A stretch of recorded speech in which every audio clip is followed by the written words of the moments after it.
नमस्कार संपूर्ण किचन को आपण मानक बहुत बहुत स्वागत। खरा दिन आसला माने समस्त इच्छा हुए किसी ठंडा ठंडा पीवा को।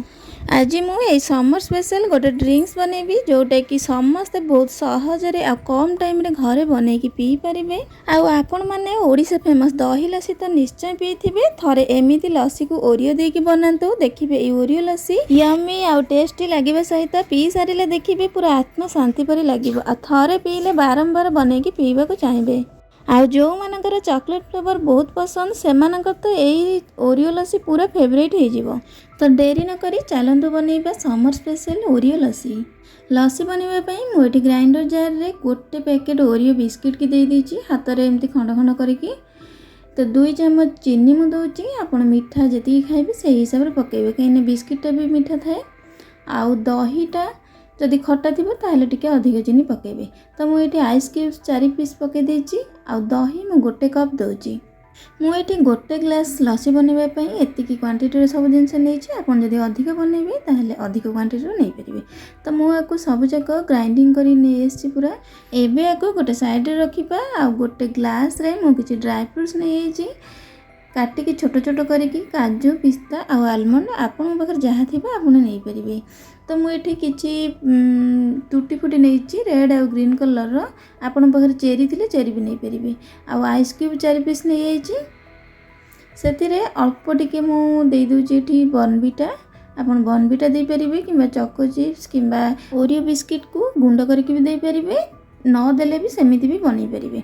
तो एबे सिथिरे जो आमे दही आ बिस्किट को ग्राइंडिंग करी रखिथिले ताको एबे सिथिरे देई दबा।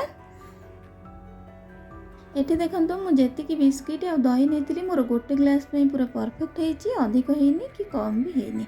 तो मु एबे ता ऊपर बर्नविटा दे दोजी। आपन एठी ओरियो को गुंड करके भी दे परिबे। पूरा चारी करे मु एठी भलो से देई देची।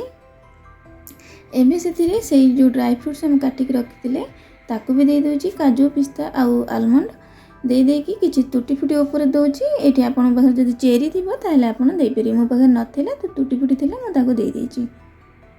एमिति सब जिंस को देकी भलो से सजे नेकी लास्ट रे मु एठी गोटे काजू दे देची। आ ओरियो लस्सी जेहेतु मु गोटे ओरियो को मु एमती साइड रे दे देची। तो आपन ओरियो को एमती छोट छोट खंड करके भी दे परिबे। तो देखंतु केते टेम्पटिंग लगुची केते सुंदर लगुची देखिबे पे।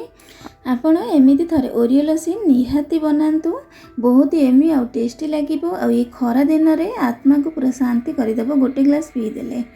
आशा करिबी ए समर स्पेशल ड्रिंक्स टी आपण मानकु निश्चय भलो लागिबो। जदि भलो लागिबो ताहले लाइक शेयर और कमेंट करिवे। जदि मो चैनल नुआ अछंती ताहले सब्सक्राइब निश्चय करिवे। आउ आपण माने केउ रेसिपी मो चैनल देखिबा को चाहउचंती ताहले कमेंट निश्चय जणैबे। तो आज पे रहिली पुणी देखा हबो गोटे नुआ रेसिपी सहित। नमस्कार, जय जगन्नाथ।